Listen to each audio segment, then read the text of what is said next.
초콜릿은 달콤해 달콤해 달콤해 오렌지는 상큼해 상큼해 상큼해. Hello guys, good morning. Mini vlog. I'm cooking ginataang tulingan guys. So ang mga recipe natin today is garlic and then onion and then ginger. Yan, lagyan natin siya ng ginger and then vegetables, pechay and then talong and then green pepper. Ayan, and then coconut milk. Ayan guys. So guys, let's go! Guys, magigisa na tayo. Syempre, ang una ay garlic. Ayan, garlic muna.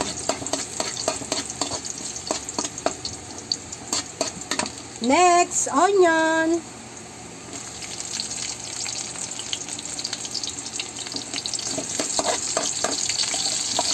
Onion.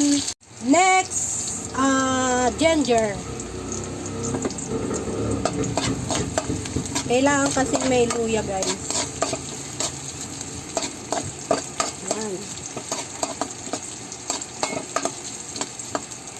So next guys, fish. Ayan. Tulingan. Ang fish natin ay tulingan.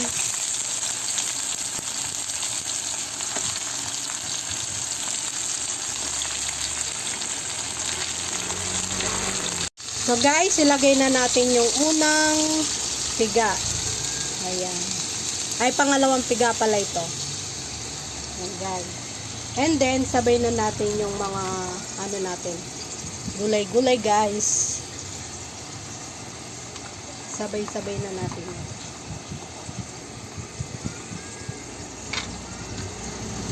Bango. Guys, balikan natin siya. Wow! Ayan, kumukulo-kulo na guys. Linipat ko siya, hindi pa magkasya pala sa isang kawali guys. Ayan guys, balikan natin pag nilagay natin yung second gata natin. Babay muna. So guys, lagay na natin yung unang gata natin guys. Lagay na natin siya. Ayan. Patuyuin pa natin yan guys.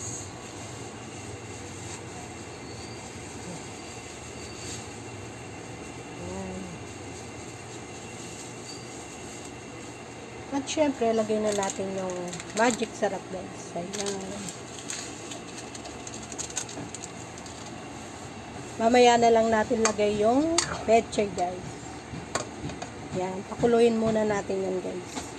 So guys, babalikan natin yan. Babay muna. Guys, balikan natin and then lagay na natin yung pechay natin guys. Ayan. Ayan guys. Oh, lagay na natin siya. Tignan nyo yung sabaw guys. Oh. Naglalatik na siya. Ayan. Patuyin pa natin siya ng konti guys. Yung sabaw niya. Tikman na nga natin kung okay na yung Yummy guys. Yummy. So guys, balikan natin yan. Babay muna. So guys, ayan na. Luto na ang ginata at tulingan natin. Ayan na guys. So guys, thank you for watching and don't forget art and share. Bye bye. And God bless you to all my followers. Bye.